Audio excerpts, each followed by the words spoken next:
I'm Sarah, 28F, and my life has been a series of challenges from the start. My parents, Jack, 50M, and Linda, 48F, split up when I was just 5 years old. Mom had been struggling with drug addiction for years, and it finally reached a point where she couldn't care for me anymore. The court decided Dad was the better option, so he got full custody. Growing up with Dad wasn't the improvement the court had hoped for. He worked as a construction worker, and the long hours and physical strain of the job seemed to fuel his anger. He'd come home exhausted and irritable, often reaching for a beer before even saying hello to me. As I got older, his drinking increased, and so did his temper.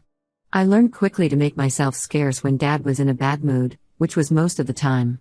I'd spend hours in my room, trying to be as quiet as possible. If I made too much noise or got in his way, he'd yell at me, calling me useless and a burden.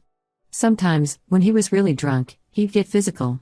He never hit me hard enough to leave visible marks, but the pushing, shoving, and occasional slaps were terrifying for a young girl. School became my refuge. I threw myself into my studies, joining every club and after-school activity I could. Anything to stay away from home as long as possible. I made a few close friends, but I never invited them over. I was too ashamed of Dad and afraid of what he might do or say. My paternal grandparents, Tom, 75M, and Anna, 73F, lived about an hour away. They'd visit occasionally, but Dad always managed to keep it together when they were around. He'd act like the perfect, doting father, and I was too scared to say anything different.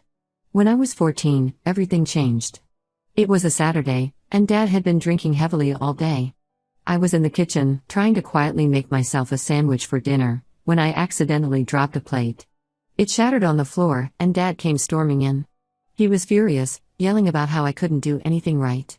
He grabbed my arm hard and raised his hand to hit me. That's when Tom and Anna walked in. They had decided to surprise us with a visit, and they had a key to the house. They saw everything. Tom immediately pulled Dad away from me, while Anna hugged me tightly. I broke down and told them everything, the years of verbal abuse, the drinking, the occasional physical violence. Tom and Anna were horrified. They immediately decided to take me home with them. Dad was too drunk to put up much of a fight, and honestly, he seemed relieved to be rid of me. The next few weeks were a whirlwind of legal proceedings, but in the end, Tom and Anna were granted custody of me. Moving in with my grandparents was like entering a whole new world. Their house was warm and inviting, always smelling of Anna's baking. Tom would help me with my homework, praising my efforts even when I struggled. For the first time in my life, I felt safe and loved. The transition wasn't easy, though. I had to change schools, leaving behind the few friends I had made. The new school was bigger and more challenging, and I struggled to fit in at first. But Tom and Anna were always there, encouraging me and supporting me through the tough times. As for Dad, he didn't fight the custody change. He'd visit occasionally, usually on holidays, but our interactions were always awkward and tense. He never apologized for his behavior, always acting like nothing had happened. As I got older, I saw him less and less. Mom would pop in and out of my life sporadically. She'd show up clean and full of promises, swearing she'd turned her life around. But it never lasted. She'd always end up asking for money or a place to stay when things fell apart with her latest boyfriend or job. It was hard, but I learned to keep my distance from her too. Despite the rocky start, I thrived under Tom and Anna's care. I graduated high school with honors and went on to college, studying psychology. I wanted to understand why people behaved the way they did, especially in families. Tom and Anna supported me every step of the way, helping with tuition and always being there to listen when I needed to talk. After college, I got a job as a counselor at a local youth center. It felt good to be able to help kids who were going through tough times, like I had. I rented a small apartment near work and started building my own life. Last year, tragedy struck. Tom fell ill with pneumonia, and his health declined rapidly. Anna, devastated by Tom's condition, had a stroke shortly after. They both passed away within months of each other. I was heartbroken. They had been more parents to me than my biological ones ever were. In their will, Tom and Anna left me their house and some savings. It wasn't a mansion, but it was a nice 3-bedroom house in a good neighborhood. I was overwhelmed by their generosity. After taking some time to grieve, I decided to move into the house. It felt right, like I was carrying on their legacy. A few months after I moved in, I got a surprising call from Dad. He said he was sorry for how he had treated me and wanted to reconnect. I was skeptical but agreed to meet him for coffee. To my surprise, he seemed different, sober and calmer. He introduced me to his new wife, Melissa, 35F, and their 2-year-old son, Ethan. Dad explained that he'd hit rock bottom a few years ago and finally decided to get help. He'd been in rehab, where he met Melissa. They'd both been clean for 3 years and were trying to build a new life together. I was cautiously optimistic. Part of me wanted to believe he had changed, while another part remembered all the broken promises of my childhood. We started having dinner together once a month. It was awkward at first, but it slowly got better. Dad seemed to be trying, often asking about my job and showing genuine interest in my life. Melissa was nice, always making an effort to include me in conversations. And Ethan was adorable. I enjoyed being a big sister, something I never thought I'd experience. Last week, Dad called me with some news. He'd lost his job due to company downsizing, and they were struggling to pay rent. He asked if they could move in with me temporarily, just until he found a new job. I was shocked and didn't know what to say. I told him I'd think about it. I spent the next few days mulling it over. On one hand, Dad seemed to have changed, and I felt a bit guilty about having this big house all to myself. On the other hand, the thought of living with him again, even a changed version, made me anxious. The memories of my childhood were still vivid, and I worried about falling back into old patterns. Moreover, I valued my independence and privacy. I had worked hard to build a peaceful life for myself, and the idea of disrupting that was unsettling. I also wondered about the impact on my job. As a youth counselor, I often brought work home with me, reviewing case files and preparing for sessions. Having a toddler in the house could make that difficult. There was also the issue of space. While the house had 3 bedrooms, one was my bedroom, another I had turned into a home office, and the third was a guest room that I used for storage. Accommodating Dad, Melissa, and Ethan would mean significant changes to my living situation. After much deliberation, I decided to call Dad and tell him no. I explained that while I appreciated our improved relationship, I wasn't comfortable living with him and his new family. I offered to help him look for a more affordable place or even lend him some money for rent, but I stood firm on not letting them move in. Dad didn't take it well. He got angry, saying I was selfish and ungrateful. He brought up all the times he'd sacrificed for me as a kid, conveniently forgetting all the abuse. Melissa got on the phone and called me heartless for not helping family. They both said I owed them for all the years Dad raised me alone, ignoring the fact that Tom and Anna had done most of the actual parenting. The conversation left me feeling confused and guilty. Tom and Anna had always taught me the importance of helping family, but they had also emphasized setting healthy boundaries. I couldn't help feeling like I was letting them down by not helping Dad, but the idea of him moving in made me incredibly anxious. I'm torn about what to do. Part of me wants to help, to be the bigger person and give Dad a second chance. But another part of me is screaming to protect myself, to not let him back into my safe space. I've worked so hard to overcome my past trauma and build a stable life for myself. Am I really obligated to risk all of that? So, Reddit, Ida for refusing to let my dad and his new family move into my inherited house? Should I stick to my decision or give them a chance? Update 1 Wow, I didn't expect my post to get so much attention. Thank you all for your support and advice. A lot has happened in the past 2 weeks, so I wanted to give you an update. After my initial post, I took some time to process everything. Many of you suggested I stick to my guns and maintain my boundaries, which I really appreciated. It helped me feel more confident in my decision. A few days after our phone call, I was at home after work, relaxing and watching TV, when I heard a car pull up outside. I looked out the window and saw Dad's car. He had Melissa and Ethan with him, and to my shock, they were unloading boxes and suitcases from the car. I went outside to confront them, asking what they were doing. Dad said they'd been evicted from their apartment and had nowhere else to go. He thought if he showed up with all their stuff, I'd have no choice but to let them stay. The audacity of it all made me angry. It was like I was a kid again, with Dad making decisions for me without any regard for my feelings. I stood my ground and refused to let them in. Dad got angry and started yelling, calling me selfish and ungrateful again. Melissa joined in, saying I was cruel for leaving a toddler homeless. Ethan started crying from all the commotion. Neighbors were starting to peek out of their windows, and I felt embarrassed and overwhelmed. Dad tried to push past me to get into the house, and that's when I snapped. I told him if he took one more step, I'd call the police. He scoffed, saying I wouldn't dare call the cops on my own father. So I did. I took out my phone and dialed 911 right there in front of them. When they heard me talking to the operator, they finally backed off and left, but not before Dad warned me I'd regret this. After they left, I sat on my front steps for a while, trying to calm down. I felt terrible, especially about Ethan. He didn't ask to be put in this situation. But I knew I'd made the right choice. I couldn't let Dad bulldoze over my boundaries like that. The next day, I got a call from my mom. I was surprised because we hadn't spoken in months. Apparently, Dad had contacted her and told her what happened, painting himself as the victim. Mom was furious with me, saying I should be ashamed for turning my back on family. She said she raised me better than that, which is rich, considering she was barely in my life. I tried to explain my side, but she wouldn't listen. In the end, I hung up on her mid-rant. Over the next week, I started getting messages from extended family and even some old friends. Dad had gone on a smear campaign, telling everyone how I'd left him and his family homeless. Most people took his side, calling me selfish and cruel. Only a few bothered to ask for my side of the story. One of my cousins, Emma, who I'd always been close to, called me in tears. She said she couldn't believe I'd do something so heartless. When I tried to explain about Dad's past abuse, she accused me of lying to make myself look better. It hurt to realize how easily people believed Dad's version of events. I was hurt and angry. I'd spent years trying to move past my childhood trauma, and now it felt like I was being victimized all over again. I decided I needed to fight back. I made a long post on Facebook, detailing Dad's abuse when I was a kid, how my grandparents had to rescue me, and how Dad had only recently come back into my life.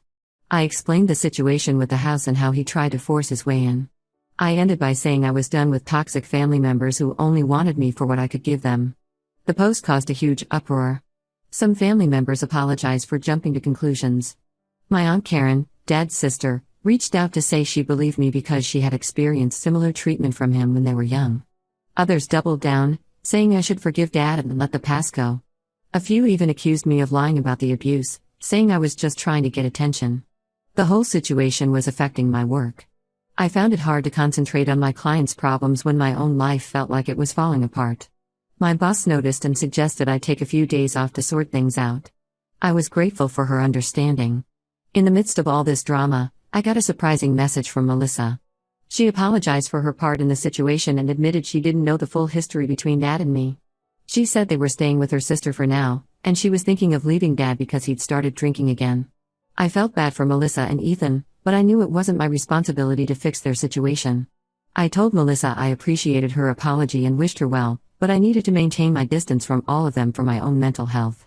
A few days later, I ran into my neighbor, Mrs. Johnson, while getting my mail. She's an elderly lady who's lived on the street for decades and was good friends with Tom and Anna. She told me she'd seen what happened with Dad and wanted me to know she was proud of me for standing my ground. She said Tom and Anna would have supported my decision to protect myself. Her words meant a lot to me and helped ease some of the guilt I'd been feeling. This whole situation has been emotionally draining. I'm thinking of talking to a therapist to help me process everything. For now, I'm focusing on self-care and surrounding myself with supportive friends.